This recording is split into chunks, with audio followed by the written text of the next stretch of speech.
Welcome to the Healthcare Provider Happy Hour. This is a safe space where we invite healthcare providers to unapologetically be themselves after the working day. My name is Jennifer George, and each week I will connect you with guests and stories that will help transform your stress to success and fulfillment. Are you with me?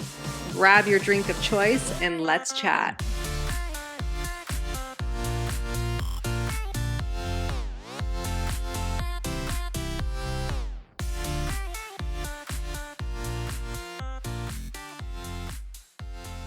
Hey everyone, welcome to the Healthcare Provider Happy Hour. I'm your host, Jennifer George, and I'm excited to share with you my special guest. Her name is Sharon. She's an educator, an online certified health and fitness coach, and a year and a half ago, she started to experience strength loss and vision loss, and she has since been managing her journey of chronic health over the last year and a half. And this is the direction that I will be going into more and more on this podcast, because while these conversations are difficult sometimes to have, they're so necessary. They're so necessary for our own growth and development as practitioners, and also for the betterment of communication across the globe when it comes to healthcare.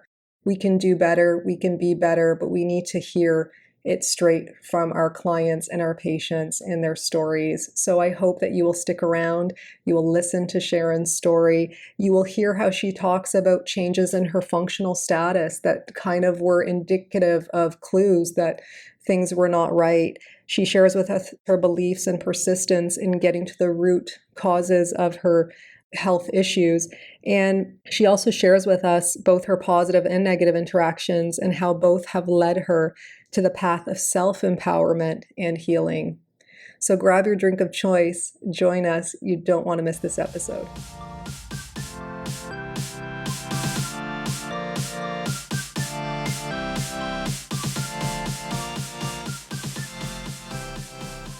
Hi Sharon, how are you? I'm good. How are you? Good. Thank you for joining me today on the podcast. I appreciate it. Thank you. Thank you for having me.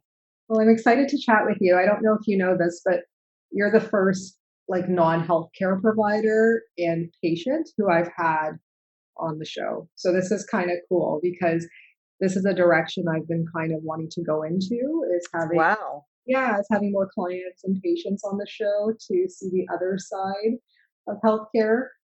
Because I think it can only make us better. And yes, absolutely. And I feel really honored and I love that. Thank you so much. Thank you for being here. So I'm going to ask you to share your story today. I know it's not easy. So if you can share with me and tell us a little bit more, maybe first about yourself, and then we'll get into kind of what's happened over the last little while. I don't know where to begin. Yeah. Well, where would you like me to start? We'll just start about yourself. Are you, I know you're a teacher. So Yes, I'm a high school special education math teacher. Nice. That's what I've been doing since college. In addition to that, I'm also a certified online fitness coach, which really was more for helping other people and benefiting myself. I never really took the business part of that off the ground very far, but I have helped other people. And that's been a big part of my life as well. And that also really started because my dad was a type 2 diabetic who also died from a heart attack. And that really drove me into fitness and wanting to know. And there's a difference, obviously, you know this as well. There's a difference between health and fitness. Mm-hmm. And I really dove into the health part of it and listened to podcasts before this happened to me. All the big names, Dr. Mercola, Sean Stevenson, Dave Asprey, Ben Greenfield, all those. And it's funny too, because kind of things happened too right after I turned 40. Hey, yes. Yes. And as you know, weightlifting has been a big part of my life and fitness. That's how you and I met.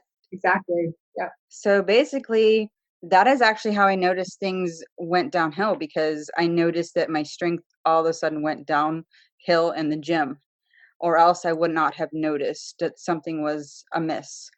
And I know this now. I did not know it at the time. Everything also started right after I took the antibiotic Cipro. Oh, okay. Yes. So that was, and I took that in July of 2019. My strength went down in August. And then I started having vision issues in the end of September, beginning of October of 2019. So what alerted you first? Was it like, were you alerted to the strength loss? Like, I know you would have been monitoring it because you're so dedicated to your fitness regimen, right? So you would Mhm. have for sure noticed a change, I would imagine, in your strength. Did that alert you at that point to seek any medical attention, or was it until your vision started to change? Oh, absolutely. I saw immediately when that happened, I saw my primary care physician and got blood work done. And as I think you probably already know this about me, I used to get blood work done about 3 or 4 times a year because I wanted to always make sure that I'm healthy and I'm good to go. But everything came back normal. Okay. And I thought, hmm, did my strength go down because I turned 40? I Right. find that impossible to believe. So, lo and behold, I mean, I started digging down the rabbit hole. I'm someone who is fastidious in everything that I do, and I never give up. And I mean, hence being a special education teacher and being in the fitness world, can't do those things and give up. You have to persevere, you know? And I saw many Western medicine doctors, and things were falling on deaf ears. And I was getting extremely frustrated because with Western medicine, they look at one particular part of your body or one symptom and they want to suppress a symptom. They don't get to the root cause of the issue. And I've known for a long time with listening to everything that I've listened to, I know that our bodies are self healing mechanisms and we have to remove what is wrong and give it what it's missing so that it is able to do what it is meant to do, which is heal so that it can do that job. And I was getting about done with Western medicine. I do believe it has its time and its place, but Mhm. at the same time, no one was listening to me. Very few people were listening to me. And I got many misdiagnoses with what I was going through.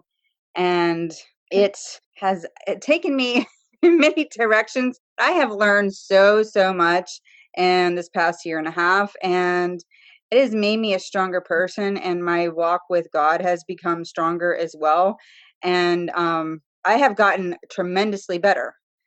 And I feel like I Yeah, feel like I got derailed with my story. I want to get to that in a moment, but take me back to Mhm. when you, like, just for my own learning and even my own self personally. So when you received the blood work, let's say that happened that Yeah. first time when you knew your strength levels were down, weren't feeling yourself, but the blood work came back normal. Mhm. I think you touched on this, but was your reaction initially like relief, or was it like there's something more going on? Like, even though this shows normal, I don't Mixed feel. feelings. Yeah, Mixed, 'cause I'm yeah. just trying to picture myself in that position, and I know that if I didn't feel well, but my testing came back normal, I would almost be like relieved by it, almost like in denial maybe about it, perhaps, and not listening to my body as much. Would Yeah, I you totally say? understand. Yeah, I understand what you're saying. I was happy that that was normal, but I thought there is something more going on here. I have to keep digging, and you have to, at the end of the day, you have to be your own doctor. Right, You have to get to the root of it, of what is going on. Like at the end of the day, you know how you feel. You know something is not right here. Do you know what I mean? right. So your strength went down a bit, and then was the biggest disability then after that your vision loss? Like, was that the main thing that just kind of kept getting worse and worse over the course of time? It was that there were a couple other issues as well. I mean, at first, you know, my strength went down from being able to deadlift 275 to 200 was difficult for me, and that was not right. And then the vision was progressively getting worse every about 3 to 4 weeks, and I started feeling kind of stiff in some of my joint areas, and I also ended up in 2020 having some frozen shoulders. Yes. Both of my shoulders were frozen. And that was just recently then in 2020, like this. And they are both almost completely, well, my right one is 100%, my left one is probably about 97% at this point. So, did you ever get a diagnosis? Here we are in 2021. Okay, Mhm. so going back even to 2019 when all of this started, and even though the blood work came back normal, let's say, and you had, I'm sure, I know you had a lot of other testing done during that time, like neurological testing. Yes. Like you said, Western medicine, we focus on our specialties in a way, right? Like neuro, Mhm. ortho, everybody kind of has their area of expertise. And So, I respect that. I do. I just also do believe that the body is a symphony. If one thing is off, it's going to cause other things to be off. And you have to also get to the root cause or it's not going to go away. right. Or, and even providers can work together, right? As a symphony, as a team. Yes, yes, Oh, and absolutely. that's kind of where that all comes into play as well. We're kind of Mhm. siloed sometimes for sure. So, can you walk me through like the course of time then? Did you ever receive an actual diagnosis? I'm just curious. Yes. Okay. And was it accurate, or can you share what it was? And Well, I had several misdiagnoses until the actual one. As far as that goes, for that particular practitioner, that was the fourth one that I saw that had that title, okay, but it also took a genetic blood test. As far as other things go, I have some toxicity issues that are also correlated with the Cipro that has tremendously improved. okay, good. So that is improving. I mean, we're almost 2 years out now, too, right? Like from the time that everything started. Right. This is Year and a half. basically Year become, and a half. yeah, Hmm. yeah. So it's become a chronic issue, and it's required ongoing advocacy and ongoing monitoring, right, on your part and on providers' Yes. part. So over the course of this year and a half, what have your interactions been like overall? Like, can you speak a little bit to some positive interactions, maybe, or some negative ones, and how that impacted your healing, your well-being? Oh, absolutely. I have dealt with some practitioners who told me that, or even people that believe in that particular paradigm, saying this is the way it's going to be from now on. Just accept it. And I have refused to accept that. But there have been periods or time frames where it is very difficult emotionally to deal with that. And if you are going to buy into that, which you can't let yourself do, it causes white coat syndrome, which means that you're fearful of doctors. Right. And I went through a time period where I was just so angry with doctors because all I could think to myself is, you have no idea the psychological damage that you're doing by saying what you're saying, the prognosis that you give. When meanwhile, there have been records of people healing from just about everything. Mhm. There's documentation of that out there. And it's very detrimental to give so little hope to somebody. It's a terrible thing. And I've gone through different practitioners, doctors that have put me in that box. But that is what they know. So I have forgiven them and I cannot hold them accountable for that being all that they know. And then that is the box that they are familiar with. Do you know what I mean? Yeah, totally. And that's why as you know, Sharon, that's why I wrote my book, and that's why I do this Yes, podcast, right? absolutely. And I love that. Thank you, thank you. That means a lot to me. Thank you. But it's because, like you said, it's all sometimes all that they know. So whether they have never received any type of, like, maybe no one's ever even redirected, right? Like a clinician or an educator Mhm. never shown how to be more compassionate, how to have more positive interactions, how not to take hope off the table, right? Right. Detrimental that is. Like a lot of what I learned from caregiving with my dad, as you know. Yes. And Mhm. I hate to say that, but it's true. Yes. Learned it through lived experience and shared experience now. And I think it's important for us, even though it's hard for us to hear this, that this is why we still need to talk about it, because communication is still breaking down at many levels in our system. Absolutely. And we're supposed to be making people feel safe, right? So when you Yes. have a Yes. provider who Mhm. is, saying this is the way it is, just accept it, like that doesn't make you feel safe, right? Right, and I It creates agree, more and then there's a trauma. difference. Yeah, there's a difference between sick care and healthcare, and healthcare means we're educating people on how to be healthy. Sick care, we're just what's the terminology I wanna Preventive, use? With sick care, we're kind of just managing symptoms, and Right, we're not, exactly, yeah, exactly. we're just meeting people where they're at, and we're not Right. But on the flip side of transforming. things, I've read every book by Joe Dispenza, things like that, and mind over medicine, all those things. And in addition to that, being spiritual with God and those kinds of things take you to the whole belief system. And Bruce Lipton, which he wrote the book, the biology of belief, which I actually read that the first time many years ago. Fortunately, I have a very strong belief system, and not only God, but the human body and its capability of being a self-healing mechanism. And your belief system is so powerful. If you believe that you're not going to heal, then you probably won't. If you believe that you will, you're going to. Mhm. And the invisible creates the visible. Oh, I love how you said that. So the invisible of faith and belief, Yes, right? And just absolutely. even words are invisible. You hear Yes, words are very powerful. Even in the Bible, it says that the power of life and death lies in the tongue. yeah, yeah. And so I can see how they would have the interactions, the words used, even how that would have a negative impact on your healing or your outlook. And it really made you, it sounds like, I don't mean to put words in your mouth, but it sounds like it made you feel pretty alone. Like you didn't really have much support in trying to heal yourself with respect to your interactions. With those particular interactions, Yeah. has made me skittish in that world. My belief system has not resonated with them, and I have become much better in just understanding they have the world that they deal with. They have their paradigm. They have the box of knowledge that they know. Hmm. And that is, I don't fault them for that. Hmm. But it's still sometimes, when you're doctrine in that world growing up, and like, hey, the doctors, they know what they're talking about, right? But the world is so much more than that. We are so much more than that. We are so powerful in our ability. Yeah. So how have you then aligned with, like, have you since aligned with providers now who are helping you to move forward, helping you to heal as well? Or is this more just yourself? It's both. It's Okay. both. You do have providers then that are still Yes. I overseeing. work with an amazing naturopath. As a matter of fact, I have an appointment with her tomorrow.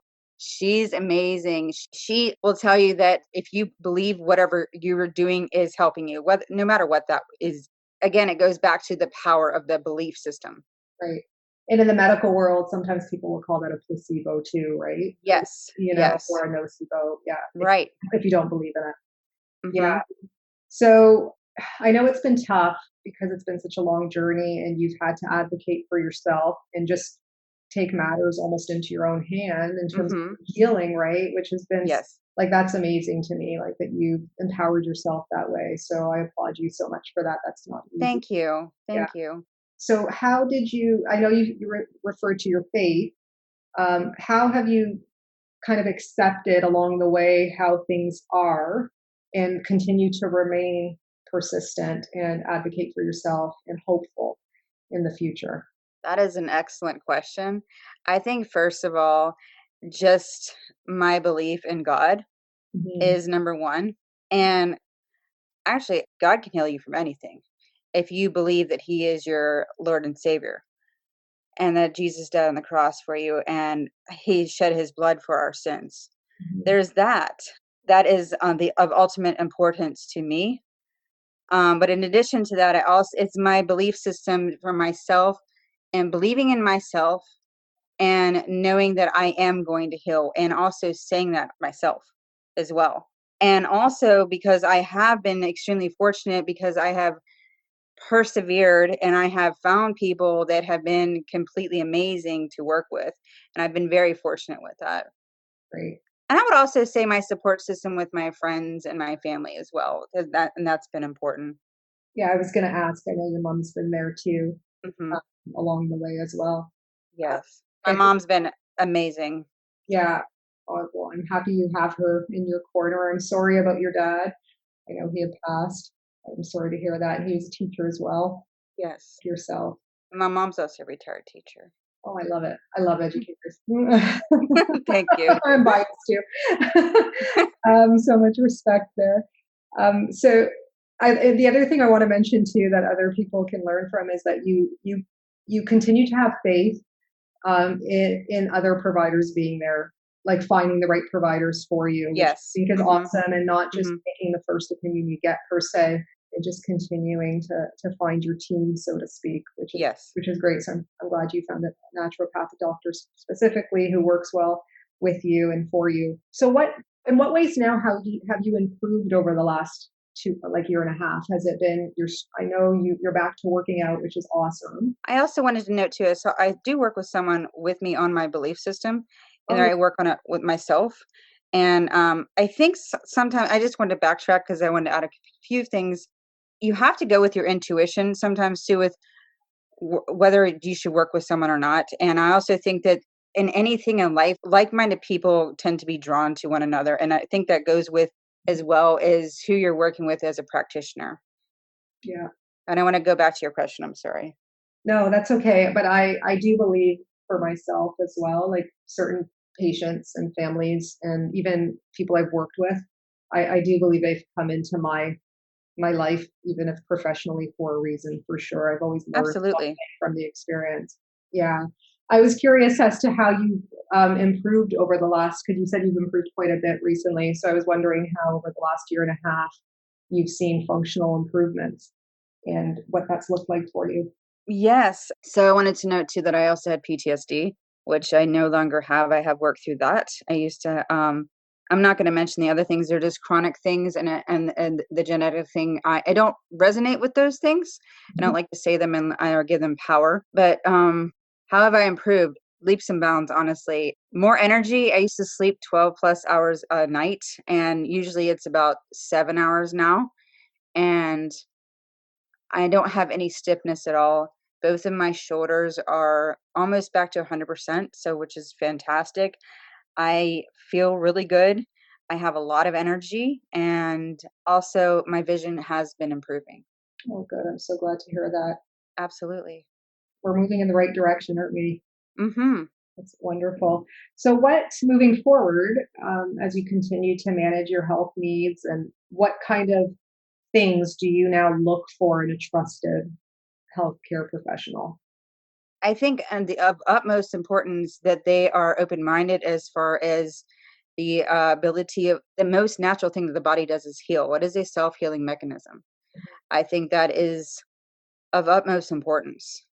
Okay, so open mindedness towards that, and or that Absolutely. same belief as you, that Mhm. it's a self healing mechanism. Okay, I was just curious. I wanted to ask. I always ask people what they look for in a trusted professional, and I'm always intrigued by what people share. But I think, what something that is important is that they believe in you and you believe in them 100%. Right, because that's the only way it can work. I think Absolutely. if you're on the same page, and yeah, if you feel like you're working together and believe in one another. Because if that's lacking in either direction, I don't think you're going to have 100% success. Yeah, I can totally see that. I mean, even if there's consent there, that's a whole other Mhm. topic. As a professional, even when there's consent, I can still sense sometimes when someone's hesitant or when there's something holding someone back or something that has to be discussed or talked about for sure. Uh, Yes. and some people can, like you said, not be so intuitive about it, and just kind of go through the motions, which really I don't know if it always yields the best results. Or you could tap into it and figure out maybe what else is going on that might actually end up being helpful as well. You never know, right? Right. So, what suggestions do you have for healthcare providers like myself, for example, who might have differing beliefs than their clients or their patients? I think I highly recommend that book, Mind Over Medicine. Nice. I think there are different ways to say things to a patient and to give them hope, because there's always hope. I think that's very important. I think so too. I think it's devastating, like you said, to take hope off the table. I really feel like it just should never be taken off the table unless I you're agree. 110% sure. And I don't know if anybody could ever attest to being that. Do you know what I'm saying? Mhm. So I think it's more detrimental to do that. Because yes, absolutely, and I believe that so many people put so much trust in their healthcare provider, and they take what they say to the patient. The patient takes what is said to them as the truth 100%. And I think they need to be very careful with their words. Yeah, we have to take that very seriously. Like it's It so, has a profound effect. yeah, absolutely. Absolutely. We can't just throw words around, right? Right, Without being conscious of what we're saying right. and how it's impacting. So I have one more question for you. Mhm. What advice do you have for people in the same position as you who are right now maybe not feeling themselves, know something doesn't feel right, is going back and forth maybe to a healthcare provider, not getting answers yet, not feeling supported, or just kind of feeling alone on managing their own health? What advice do you have for them to remain inspired and motivated? I think, well, if they have if they have their faith, cling on to that. Never, ever, ever give up. Know that there is hope for you. There is hope. There is always hope. And ask people, people that do you have anybody that you recommend to me? And honestly, like, there are so many resources available right now to us with the internet and with podcasts and all the social media. It's funny how I found my naturopath, because I just found her through listening to something that I found on Instagram, and then someone else recommended something, and then I listened to that person's podcast, and she was on the podcast. Wow. So it just goes to show you, like what I was saying earlier, you're going to attract what resonates with you. Mhm. You will. Just keep digging, keep searching, listen to books that resonate with you. Never ever give up. I love that. I love that advice, Sharon, about asking for support too, and like asking for help and referrals or whatever it might be from Yeah, I a. mean, you never know what someone can provide to you. That's how I have a friend who I have made over this past year, and her and I have been a great resource to each other. I also recommend to a lot of people, and this goes for anybody. Louise Hayes has some amazing books out there with positive affirmations, which are pretty powerful. I love Louise Hayes. Like Hmm. I love Hay House for sure. I've listened. Some of them are actually free on SoundCloud. I've listened to a few of her audiobooks. Awesome. I don't know why I can't remember the name, but I literally have a couple of them saved, and I just let them play because they're all like affirmations, right? And you're just Yeah. playing with them and letting them play. Yes. Yeah, Hmm. they're quite. And that gets into your subconscious, and I think that is extremely powerful. And then I think with me too, just digging into the word of God has been very, very powerful. Yeah, I love that. And I know too, through my dad's journey, we grew stronger in faith as well. And that was just a part of the journey for sure. Great. Yeah. And literally, when you said there's always hope, that was a quote I used recently. Last week, I was chatting with some members of the Crohn's and colitis group locally here, Yeah. and in managing chronic health conditions that they may have. And one of the things I had said in terms of empowering yourself is to never lose hope. Two more things I wanted to mention too. Sure. Finding gratitude and having an attitude of gratitude, everything that you can be grateful for. And I do that every morning, and being as positive as you possibly can be. Can I throw in there, and even if the news is hard to hear, that we continue to move forward with it, and we don't let it sabotage us in a Correct. way, right? Especially Hmm. sometimes, I mean, as a healthcare provider, sometimes we are delivering news that's not great or not good, but using our words, it can also be handled in a positive way, right? So I think Yes. that's really important as healthcare providers to recognize too. And I think sometimes turn it off. Turn it off? Is that what you said? Yeah. And what is that in general? Turn off the TV. Yeah, yeah, yeah, overstimulated, like, there's so much Hmm. criticism out there. There's a lot going on in the world that can make you feel down pretty easily. Yes. That's awesome, Sharon. Well, I thank you for joining me today and sharing a little bit about your story in a powerful way and in a way that I think is, impactful. Yeah, I really appreciate you having me on, Jen. It's such an honor. Thank you And I'm so so glad that we've been friends all these years. And this is truly an honor. I'm so glad you had a chance to share. And, I'm just so happy for you to be finding some healing finally. I know it's been a long journey, and I'm here with you. Thank you so much. Honestly, I'm grateful for the journey. Well, I know that this conversation will help at least one person. I know it's helped me, including that. So that's all we can do is just one person at a time to change this system. Yeah, absolutely. Thanks, Sharon. Thank you.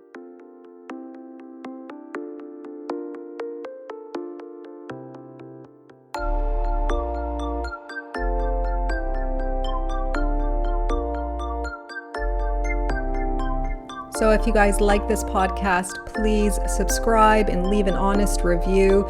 Your feedback means everything to me. Your reviews are what moves this podcast forward, and I always appreciate receiving them.